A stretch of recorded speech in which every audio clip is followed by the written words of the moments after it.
Donc voilà, je me trouve à la scène numérique. J'ai réussi à avoir une interview avec un employé de ma scène nationale, en espérant avoir un peu plus d'informations sur l'inconnu. Alors bonjour, je suis avec Patrick Zanoli, chargé de mission pour la création numérique à ma scène nationale. Donc j'ai eu une interview avec cette personne donc, pour parler de l'inconnu. Donc tout d'abord, présentez-moi en quelques mots ma scène nationale. Alors, ma scène nationale, c'est une institution, plus précisément, c'est une association de loi de 1901. Alors, les scènes nationales, il y en a 70 à peu près en France, je crois. Et elles ont pour vocation de promouvoir et de soutenir la création artistique contemporaine, que ce soit au niveau du théâtre, la danse, la musique et d'autres formes artistiques, notamment le numérique pour Montbéliard également. D'accord, très bien. Donc vous faites souvent des représentations dans la ville, donc ça arrive assez régulièrement.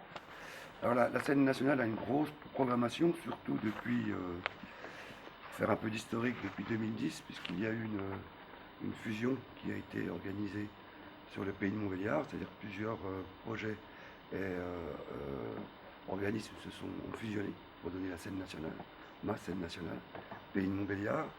Donc il y a l'Arche à Betoncourt, qui est une salle conventionnée pour le jeune public. L'Allan, l'ex-Allan, l'ex-scène nationale. Ars Numérica, qui est un projet qui existe depuis 2004, qui lui est plus axé et dévoué à la défense des arts numériques. Et depuis cette année, la MALS, Maison des Arts et Loisirs de Sochaux. Donc c'est toutes ces entités-là créent aujourd'hui ma scène nationale. Donc il y a énormément de public, on peut dire, hein, puisque ça a rassemblé les publics de tous ces projets et spectacles. J'ai pas le nombre de représentations en tête, mais c'est plusieurs dizaines, de toute façon.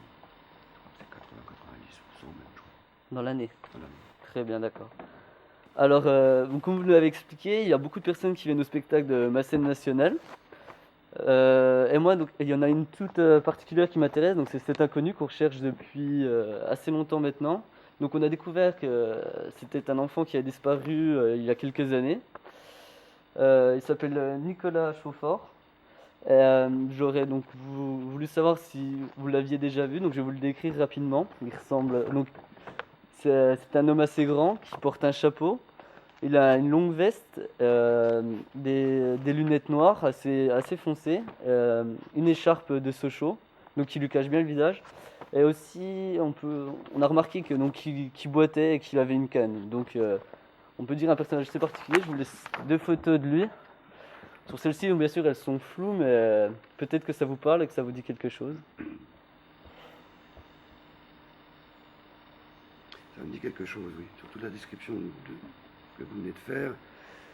Je crois que c'est quelqu'un qui, depuis pas mal de temps, vient régulièrement à nos spectacles. Enfin, ça me dit quelque chose, surtout la description, l'écharpe jaune, D'accord. qui boite. Oui, c'est quelqu'un Donc, cette personne vous est familière. Ouais. En fait, voilà, notre souci maintenant, c'est donc on a déjà récolté beaucoup d'informations sur elle, mais enfin, je suis toujours bloqué, j'arrive pas à avancer. Je voulais savoir si vous aviez remarqué quelque chose de particulier sur cette personne, un signe distinctif ou alors façon d'être, je ne sais pas. Au-delà de ce que vous avez signalé, il y a peut-être une chose, oui, c'est peut-être porte un pins blanc. J'ai souvent vu avec ce pins qui représente l'image d'un château, je crois, entouré d'un ruban. D'accord, donc un pins. Et vous auriez d'autres informations, quelque chose. Non, j'ai pas plus d'informations Vous n'avez pas l'idée aussi de ce que à vous pourrait être ce. transmettre là. Pardon? J'ai pas d'autres informations à Non. vous transmettre. Non. Bon, bah, je vous remercie alors pour toutes ces informations, c'est déjà beaucoup. D'accord. Merci.